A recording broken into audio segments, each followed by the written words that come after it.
In 2017, Facebook announced it would expand the number of people it had working on safety and security to 30,000, 15,000 of which would be content moderators. Content moderation is a really difficult job. You have to take Facebook's policies, which can change every day, and then apply them to decide what stays up on Facebook and Instagram and what comes down. A couple of months ago, I was contacted by some moderators who worked for Facebook in Tampa, Florida through a company called Cognizant, and they told me that they wanted to go on the record. Now, this is a really big deal. Everyone who works for Cognizant signs a lengthy non-disclosure agreement in which they pledge not to talk about the work that they're doing. But the moderators who I met in Florida told me that they wanted to tell their story to the world so that we all could understand what it's like to do this job day to day and about the long-term mental health consequences of policing the biggest social network in the world.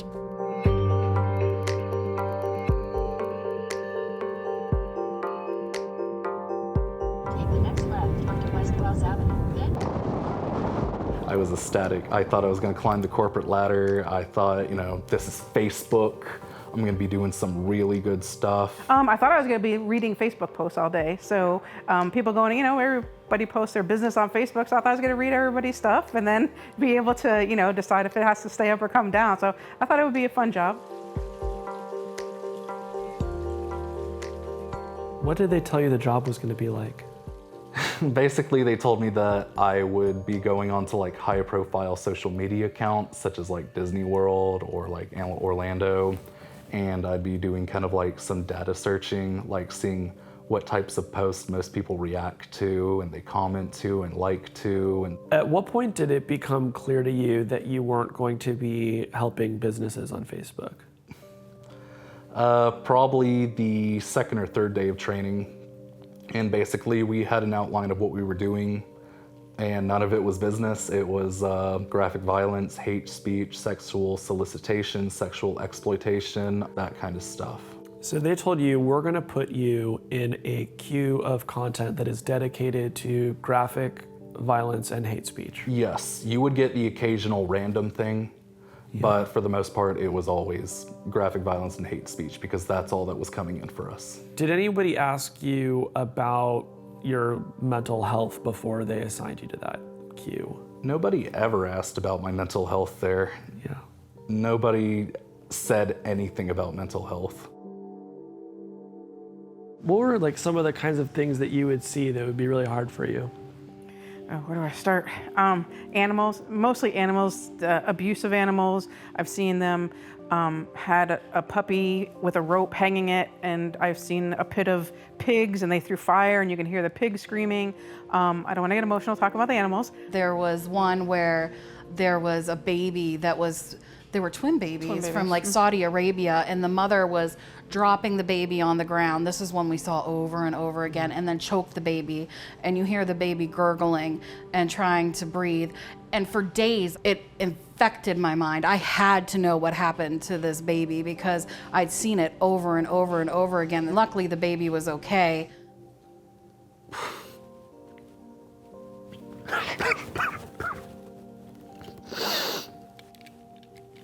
Sorry. It's okay. I just think about all the animals all the time. And that's what I'm still thinking about, even though I left. Yeah. Do you remember the first video that you saw? It was a video in a different language, and it was these two teenagers, and they came across an iguana on the street. And one of the kids grabbed the iguana by the tail, and they started to smash the iguana onto the ground, and you could just hear the iguana screaming. And that was one of the first videos I saw in that queue. Yeah. And they kept slamming the iguana onto the ground, and the iguana just kept screaming and screaming. And then screaming stopped, and it was just a bloody pile, and the kids were just laughing at the iguana. Were you able to remove that video from Facebook? No, since that video had no title and no caption, we were supposed to send it to a different queue for Spanish speaking. but I don't think there really was a Spanish-speaking queue that was taking care of that.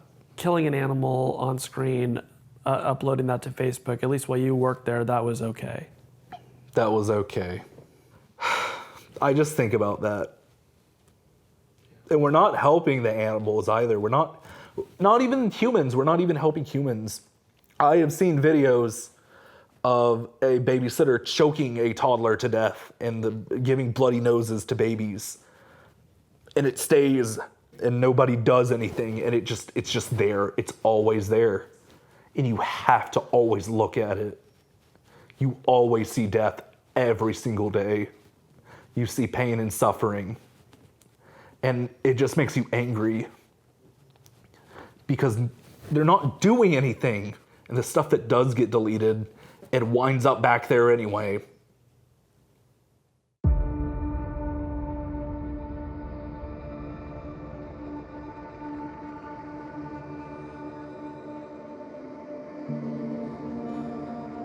Maybe a psychological test would help because, you know, some people could handle certain things than others, and maybe they won't be affected with PTSD or any anxiety or whatever the case may be that could come from seeing this stuff over and over again. How did you get through it during the day? I ate. When you look at bad stuff all day, sometimes you just want to eat something sweet to make you feel better. How else did you change while you were doing this work? I was very snappy with everybody. I had night terrors like almost every night. I was only getting like an hour or two of sleep because I was just always thinking about the content, the videos, the pictures, the people and the animals that were basically, you know, their whole deaths were broadcast. Like the most cruel things imaginable. Just, it's there and it's allowed to be there. Did you go talk to somebody about your night terrors? Yes, I did. I went to a mental health facility in Clearwater, and they diagnosed me with PTSD. They gave me some medication for night terrors. They also prescribed me some Xanax. It really has helped a lot with my sleeping. I'm able to sleep again. Just knowing that there's this kind of stuff still going on just scares the heck out of me. It's terrifying to know that that stuff is real.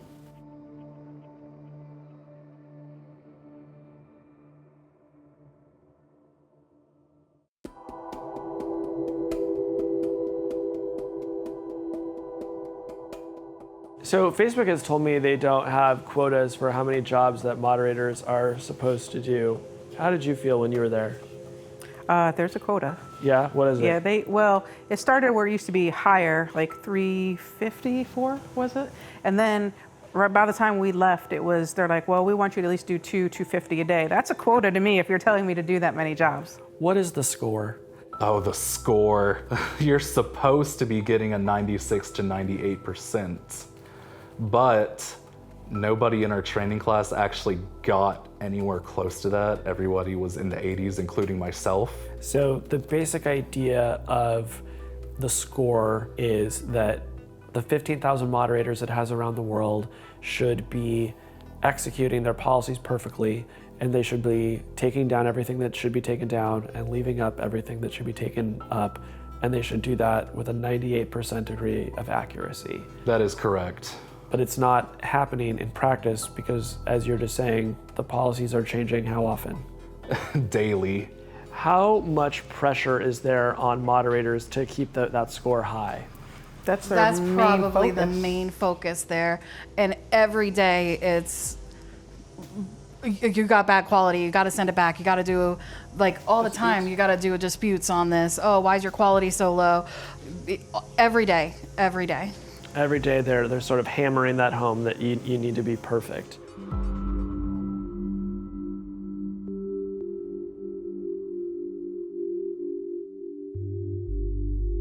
Walk us through like your average day doing this job. You sat at your desk, you put on your headphones, and you worked all day. No one came to comfort you if you were upset. No one came to talk to you throughout the day. If you turned around to talk to a friend, you were being screamed at for not looking at your content and doing your work. They say all the time, okay, we have these counselors here to help you, but we've got 9 minutes of wellness every day. So I'm supposed to go talk to this counselor about the 500 videos I've looked at today in 9 minutes, and I'm supposed to be okay? It doesn't make any sense. It's a toxic environment. The higher-ups don't really care. They're very nonchalant about the problems that are in there, such as workers having sex in the building, people are drinking alcohol and smoking weed in the parking lot, just a lot of sexual harassment going on from the higher-ups to the content moderators. And there was a problem of the bathrooms. Some employees thought it was funny to smear feces all over the stalls and urinate on the floor. And how many bathrooms are there for the 800 employees that work there? One bathroom. There is one bathroom in the entire building. Why didn't you quit while you're doing this job? Well, as I said before, the market was tough. It's tough down here, and you know, I had such difficulties finding a job. I was scared to find another job. And it was also just kind of something weird that the managers would always tell the employees, where it's like, oh, if you quit, you're gonna have to go back to call centers, because I guess like that was the only thing that a lot of these people did, was call centers. So they're reminding you, this is the best you can do around here. Yes. For $15 an hour. I was actually really excited for that, because in college, all my professors were like, you know, you want to get that good $30,000 starting entry-level job. Absolutely disgusting. Yeah. Always the desks were disgusting. Pubic hairs on the desk, boogers on the desk. They never did a fire drill because they said Facebook wouldn't let us off the content to do a fire drill. And one time, Facebook was coming to visit, and the day before, they had every manager painting and cleaning the building so it would look presentable for Facebook. And that just proves that Cognizant knew it was unacceptable for the building to be in this condition. It's like a sweatshop in America. It really is. All they care about is getting that content moved through.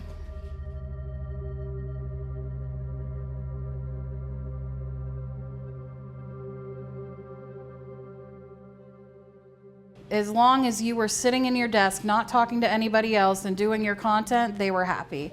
It didn't matter. Nobody there matters. What do you think people should know about this job that they don't already? When I actually got into all of this and they explained what I was really doing, they made it feel like you were going to make a difference on social media, and there were going to be people and animals that you could help bring justice to. You're not doing that at all. All what you're doing are covering up Facebook's mistakes. Hey, thanks for watching, and if you want to know more about our ever-changing social networks and their effects on the world, I invite you to subscribe to my daily newsletter, The Interface. You can find it at theverge.com/interface. And of course, if you want more great videos from The Verge, subscribe to this channel.